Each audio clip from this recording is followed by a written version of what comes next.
Hello students, आज के इस लेक्चर में हम जो बात करने वाले हैं वो फ्लैट वेल्ड के बारे में बात करने हैं। फ्लैट वेल्ड का एक डिज़ाइन क्वेश्चन सॉल्व करेंगे और इस क्वेश्चन को सॉल्व करने से पहले जो हम काम करेंगे, हम फ्लैट वेल्ड के जो पहले डिज़ाइन क्राइटेरिया क्या है, कोडल प्रोविजंस क्या है, IS 800 2007 हमें क्या बोल रहा है, हम वो थोड़े प्रोविजंस देखेंगे। उसकी वजह से हमें जो क्वेश्चन है सभी क्वेश्चन हम ईजिली सॉल्व कर लेंगे। हमारे पास जो है, मैंने ये डिज़ाइन क्राइटेरिया जो है फ्लैट वेल्ड का वो मेंशन किया गया है। हम इसको पहले समझने की कोशिश करेंगे। पहले हमारे पास जो होता है मिनिमम साइज़ ऑफ वेल्ड क्या है, सबसे मिनिमम साइज़ से कम साइज़ हम वेल्ड का क्या ले सकते हैं। कम से कम साइज़ है as per table 21 IS code 800 2007 जो है, ठीक है। ये टेबल 21 आपको पेज नंबर 78 पे मिल जाएगा इस IS कोड 800 2007 के। वहाँ पे अगर आप टेबल देखोगे तो वो टेबल कुछ इस तरह का आपको मिल जाएगा। थिकनेस ऑफ प्लेट एक साइड से लिखी होगी, दूसरी साइड से मिनिमम साइज ऑफ वेल्ड लिखा होगा।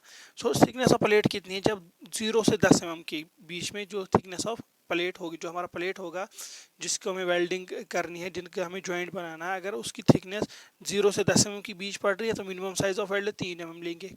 10 से 20 mm पड़ रही है तो 5 mm साइज ऑफ वेल्ड रहेगा मिनिमम साइज। 20 से 32 mm के बीच में रहेगा थिकनेस ऑफ प्लेट तो हमें 6 mm की साइज ऑफ वेल्ड लेनी है। ऐसी 32 से 50 के बीच की थिकनेस रहेगी प्लेट की तो 8 mm हम साइज ऑफ वेल्ड लेंगे। ये मिनिमम साइज है। इसके बाद जो है मैक्सिमम साइज ऑफ वेल्ड के बारे में हम बात करने वाले हैं। मैक्सिमम साइज ऑफ वेल्ड क्या है, इसमें दो कंडीशंस है हमारे पास, ठीक है। मैक्सिमम साइज ऑफ वेल्ड जब हमारे पास स्क्वायर एजेस होंगे। स्क्वायर एजेस का मतलब क्या है कि जब हम प्लेट्स या जो फ्लैट्स होते हैं, ठीक है, आपने वो शीट्स देखी होंगी, ठीक है। एक होते हैं प्लेट्स और होते हैं शीट्स जिनका हम ज्वाइंट बनाते हैं। हम कभी दो शीट्स को एक दूसरे के साथ ज्वाइन करते हैं कनेक्शन बनाने के लिए, या दो प्लेट्स को एक दूसरे के साथ ज्वाइन करने के लिए कनेक्शन बनाने के लिए यूज़ करते हैं। तो उस टाइम पे जो हम थिकनेस ऑफ वेल्ड लेंगे, मैक्सिमम थिकनेस वो होगी बराबर thickness of thinner plate minus 1.5 mm। ये कब है, ये स्क्वायर एजेस के बराबर। या तो एग्जाम क्वेश्चन में आपको दिया होगा स्क्वायर एजेस, अगर नहीं दिया है क्वेश्चन में खाली लिखा है कि डिज़ाइन है फ्लैट वेल्ड फॉर प्लेट्स और फ्लैट्स, तो वहाँ पे हमें खुद से देखना है कि कौन से वाली कंडीशन लगेगी। उसके बाद जो मैक्सिमम साइज ऑफ वेल्ड हैं वो होते हैं 3/4 into thickness of thinner plate. 3/4 thickness of thinner plate. ये किस कंडीशन में, जब राउंड टो हमारे पास होंगे। आप बोलोगे कि सर राउंड टो कब पता चलेगा हमें, या तो क्वेश्चन में मेंशन किया गया होगा कि राउंड टो है। अगर राउंड टो नहीं है, क्वेश्चन में दिया गया है कि डिज़ाइन है flat weld for angle sections, channel sections या आई सेक्शंस, जब ये चीज़ें दी होगी तो खुद से समझना है कि यहाँ पे जो है ये वाली कंडीशन अप्लाई होगी। क्योंकि अगर आप ये कंडीशन अप्लाई नहीं करेंगे तो आपको साइज ऑफ वेल्ड डिफरेंट निकल जाएगा और आपका क्वेश्चन, पूरा डिज़ाइन का क्वेश्चन गलत होगा। जब भी हम डिज़ाइन क्वेश्चन करेंगे, अभी हम क्वेश्चन सॉल्व करेंगे इसके बाद, तो आप इजीली समझ जाएंगे वहाँ पे क्या है। अगर आपने, हमारा पहला स्टेप है, अगर ये स्टेप गलत हो गया तो आपका पूरा क्वेश्चन जो है गलत होगा। इसके बाद एक और कंडीशन है इफेक्टिव थ्रॉट थिकनेस है, खाली थ्रॉट थिकनेस हम इसको बोलते हैं। तो थ्रॉट थिकनेस किसके बराबर होती है, थ्रॉट थिकनेस जो है 3 mm से कम नहीं होनी चाहिए। IS कोडल प्रोविजन है हमारे पास, ठीक है। 3 mm से कम नहीं होनी चाहिए और 0.7 इंटू थिकनेस ऑफ प्लेट, ठीक है। Thickness of thinner plate 0.7 T लिखा है, T का मतलब है थिकनेस ऑफ थिनर प्लेट। अगर दोनों प्लेट्स की थिकनेस सेम है तो ठीक है, अगर डिफरेंट थिकनेस है तो दोनों में से जो कम वाली थिकनेस है वो हम लेंगे। और जो ये है थ्रॉट थिकनेस वो 0.7 T से ज़्यादा नहीं होनी चाहिए। तो मैक्सिमम ये है, मिनिमम तो दिया गया है रेंज, मैक्सिमम रेंज भी हमारे पास है। हमने थोड़ा बेसिक्स देख लिया, डिज़ाइन कैसे करते हैं फ्लैट वेल्ड की जॉइंट को, ठीक है, फ्लैट वेल्ड के कनेक्शन को तो हमने वो देख लिया। अब हम क्वेश्चन की तरफ आते हैं। क्वेश्चन क्या हमें बोल रहा है, design a suitable longitudinal flat weld to connect the plates as shown in figure to transmit a pull of full strength of smaller plate given the plates are of thickness 12 mm, grade of plate be used for Fe410 and welding is to be made in workshops. Condition क्या क्या बोल रहा है question में कि हमें longitudinal flat weld design करना है। लॉन्गिट्यूडनल क्या होता है वो आपको अभी थोड़ी देर बाद पता चल जाएगी। लॉन्गिट्यूडनल मतलब क्या है क्वेश्चन का। दो प्लेट्स को हमें ज्वाइन करना है with the help of flat weld, ठीक है, किसका बराबर। और वो जो लोड ट्रांसफ़र करेंगे, जो साइड से लोड ट्रांसफ़र, जो लोड अप्लाई होगा वो कितना होगा, जो स्मॉलर प्लेट है इसकी डिज़ाइन स्ट्रेंथ के बराबर। जो प्लेट है इसकी जो अपनी डिज़ाइन स्ट्रेंथ है उसके बराबर, फुल डिज़ाइन स्ट्रेंथ जो इसकी अपनी है उसके बराबर का लोड लगने वाला है। यहाँ पे क्वेश्चन को थोड़ा कॉम्प्लिकेटेड बनाया गया है क्योंकि जो बाकी क्वेश्चंस आप देखेंगे वहाँ पे आपको लिखा होगा series to transmit a pull of 200 kilo newton, to transmit a pull of 300 kilo newton, या कुछ भी वैल्यू दिया गया होगा। और उसकी वजह से जो हमें क्वेश्चन है ईजी रहता है। यहाँ पे हमें कोई पर्टिकुलर वैल्यू दी नहीं गई है, हमें कैलकुलेट करनी है कि कितना पुल लगने वाला है। वो पुल किसके बराबर होगा, जो फोर्स लगेगा, जो एक्चुअल फोर्स लगेगा इस साइड से भी और इस साइड से भी जॉइंट को, ठीक है, वो किसके बराबर है, वो जो स्मॉलर प्लेट है इसकी डिजाइन स्ट्रेंथ के बराबर है। तो हम इसकी डिजाइन स्ट्रेंथ भी कैलकुलेट करेंगे। इसके बाद बात आती है लॉन्गिट्यूडनल वेल्ड की क्या होती है। लॉन्गिट्यूडनल क्या मेंशन किया गया है, लॉन्गिट्यूडनल है अलोंग लेंथ, ठीक है, ये हो गया लॉन्गिट्यूडनल। अगर हम ये लॉन्गिट्यूडनल नहीं बोलता तो ट्रांसवर्स होता है, मतलब इस साइड से भी हम वेल्ड कर पाते। जब हमने दो प्लेट्स को चिपकाए, एक प्लेट ये है हमारे पास, दूसरा प्लेट ये, जब हमने एक दूसरे के ऊपर रखा है इनको, उसके बाद हम वेल्ड करेंगे यहाँ से और यहाँ से, ये हो गया लॉन्गिट्यूडनल। अगर हम वर्टिकली भी वेल्ड करते तो हो गया ट्रांसवर्स वेल्ड। जबकि क्वेश्चन में वही से बोल रहा है लॉन्गिट्यूडनल, तो हमें इन्हीं दो साइड से वेल्ड करना है। अब सॉल्यूशन की बात करेंगे, सॉल्यूशन हम कैसे निकालेंगे इस क्वेश्चन का। तो हमारे पास पहले मिनिमम साइज ऑफ वेल्ड निकालना है। मिनिमम साइज ऑफ वेल्ड अभी मैंने टेबल आपको दिखा है, table 21 of IS code, page number 78 पे वो टेबल मिल जाएगा। तो वहाँ पे हमें बोल रहा है कि मिनिमम साइज ऑफ वेल्ड किसके बराबर होगा, जब जो हमारा प्लेट की थिकनेस है वो बिटवीन होगी 10 से 20 mm। तो हमारे पास थिकनेस ऑफ प्लेट कितनी है यहाँ पे, वो 12 mm है, तो वो 10 से और 20 के बीच में पड़ रही है। तो मिनिमम साइज ऑफ वेल्ड कितना है, 5 mm के बराबर है। अब मैक्सिमम साइज ऑफ वेल्ड की बात करेंगे, ठीक है। मैक्सिमम साइज ऑफ वेल्ड यहाँ पे कैसे निकालेंगे, हमारे पास दो कंडीशंस थी। एक कंडीशन थी जब स्क्वायर एज होते थे, वो स्क्वायर एज किस केस में होते हैं, प्लेट्स और फ्लैट्स के केस में। और दूसरा होता है राउंड एज से राउंड टू, जिसको हम बोलते हैं, वो होता है एंगल सेक्शन, चैनल सेक्शन और आई सेक्शंस की टाइम पे।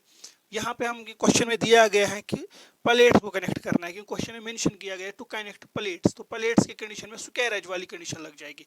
तो स्क्वायर एज वाली कंडीशन के हिसाब से मैक्सिमम साइज ऑफ वेल्ड किसके बराबर होगा, थिकनेस ऑफ प्लेट या thickness of thinner plate minus 1.5 mm। ये कंडीशन कहाँ पे मिल जाएगी आपको, आईएस कोड पे भी मिल जाएगी, क्लास नंबर 10.5.8 पेज नंबर 79 आप खोलेंगे आईएस कोड का, तो वहाँ पे भी आपको ये कंडीशन मिल जाएगी। सो हमारे पास 12 mm थिकनेस ऑफ प्लेट है, माइनस 1.5 कर देंगे तो मैक्सिमम साइज ऑफ वेल्ड कितना है, 10.5 mm के बराबर है। सो अब क्या करेंगे, अब हमारे पास साइज ऑफ वेल्ड लेना है। हमारे पास मैक्सिमम रेंज है कि मैक्सिमम कितना जा सकता है size of weld, 10.5 mm, minimum कितना है 5 mm, मतलब इसी दो रेंज के बीच में हम कोई भी साइज लेंगे। तो मैं यहाँ पे ले रहा हूँ 10 mm। यहाँ पे मैं आपको बताऊँगा हमेशा जो है मैक्सिमम साइज़ के आसपास ही वैल्यू लिया करो, क्योंकि अगर आप 5 mm के बल 5 mm मिनिमम साइज़ आप 6 mm लोगे तो वो भी सही रहेगा, वो गलत नहीं है, बट उसमें आपके क्वेश्चन के फेल होने के चांसेस, जो डिज़ाइन के फेल होने के चांसेस ज़्यादा है। इसलिए हमेशा ट्राई किया करो कि मैक्सिमम साइज ऑफ वेल्ड जो है उसी के आसपास की वैल्यू लिया करो, सो दैट जो फेलियर है फेलियर के चांसेस कम हो, आपको क्वेश्चन में एग्जाम में क्वेश्चन रीडिज़ाइन ना करना पड़े। ये एक ट्रिक है, ये आप याद रखेंगे। सो मैं यहाँ पे क्या ले रहा हूँ, साइज ऑफ वेल्ड किसके बराबर ले रहा हूँ, 10 mm। तो 10.5 मैक्सिमम रेंज है, मैं 10 mm के पास ले रहा हूँ। इसके बाद मुझे क्या निकालना है, अल्टीमेट स्ट्रेंथ ऑफ प्लेट जो है वही से दी गई है, ठीक है। ग्रेड ऑफ प्लेट कितना है, 410 था। अल्टीमेट स्ट्रेंथ कितनी होती है, 410 mm, 410 newton per m square. Thickness of plate भी दी गई है 12 mm, और विड्थ ऑफ प्लेट जो है थिनर प्लेट की, जो स्मॉलर प्लेट उसकी विड्थ कितनी है, 100 mm। तो मुझे पहले क्या निकालना है, जो स्मॉलर प्लेट है इसका मुझे फुल स्ट्रेंथ निकालना। अगर मुझे फुल स्ट्रेंथ नहीं निकालना तो मुझे वहीं से दे के होता वैल्यू कि कितना लोड ट्रांसफर करना, तो मुझे स्टेप्स फॉलो नहीं करने थे। तो मैं अब फुल स्ट्रेंथ निकालूंगा। फुल स्ट्रेंथ ऑफ प्लेट, किसी भी प्लेट की फुल स्ट्रेंथ किसके बराबर होती है, एरिया, ठीक है, gross area into f y yield strength divide by gamma m naught, ये होता है पार्शियल सेफ्टी फैक्टर। तो यहाँ पे जो है ए जी ग्रॉस एरिया है, ग्रॉस एरिया किसके बराबर होता है, विड्थ थिकनेस के बराबर हो गया gross area. F y yield strength, ये हमें ग्रेड ऑफ स्टील से पता चलेगा, और गामा एम नॉट की वैल्यू 1.1 के बराबर होगी। सो यील्ड स्ट्रेंथ कितनी है, 250 न्यूटन पर एम स्क्वायर, और यील्ड स्ट्रेंथ हमारे पास आ गई ए जी, जो ग्रॉस एरिया है वो किसके बराबर होगा, वो विड्थ थिकनेस। विड्थ हमारे पास यहाँ पे है, width of plate smaller plate का कर रहा है। अगर क्वेश्चन में बोला होता तो बड़े वाले प्लेट जो है हम 160 लेते, मगर क्वेश्चन में बोला गया है कि स्मॉलर प्लेट का लेना है, तो इसलिए हम यहाँ पे 100 mm खाली लेंगे। विड्थ ऑफ प्लेट है 100 mm, थिकनेस ऑफ प्लेट है 12 mm, गामा एम नॉट 1.1 के बराबर होगा। आप पहले वाला लेक्चर जो ये steel design of steel structure की सीरीज़ है, पहले वाले लेक्चर में जाओगे तो आपको वहाँ पे मैंने अच्छे से डिफाइन किए पार्शियल सेफ्टी फैक्टर्स कौन कौन से होते हैं, कैसे कैसे हम इनका वैल्यू लेते हैं। सो अब हमने जो हमारे फुल स्ट्रेंथ है, डिज़ाइन स्ट्रेंथ है स्मॉलर प्लेट, वो हमने पी से डिनोट करके रखी।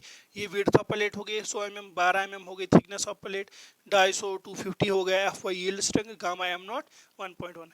वैल्यूज़ पुट करेंगे, हमारे पास पी की वैल्यू आ गई 272727 न्यूटन के बराबर आ गई हमारी वैल्यू। हम न्यूटन में रखेंगे, हम चेंज इसमें करेंगे नहीं, क्योंकि आगे जाके हमें ज़रूरत लगेगा। हम किलो न्यूटन में इसको चेंज नहीं करेंगे, हम यहाँ पे न्यूटन में ही रखेंगे। अब इसके बदले अगर ये पी हमें ऑलरेडी हमें ये वैल्यू दी होती क्वेश्चन में, to transmit a load of 100 kilo newton for example मैं बोल रहा हूँ, या to transmit a load of 1000 newton, तो मुझे चेंज करने, वो ये कैलकुलेट करने की ज़रूरत नहीं थी। मैं डायरेक्टली पी की वैल्यू ऑलरेडी दी थी।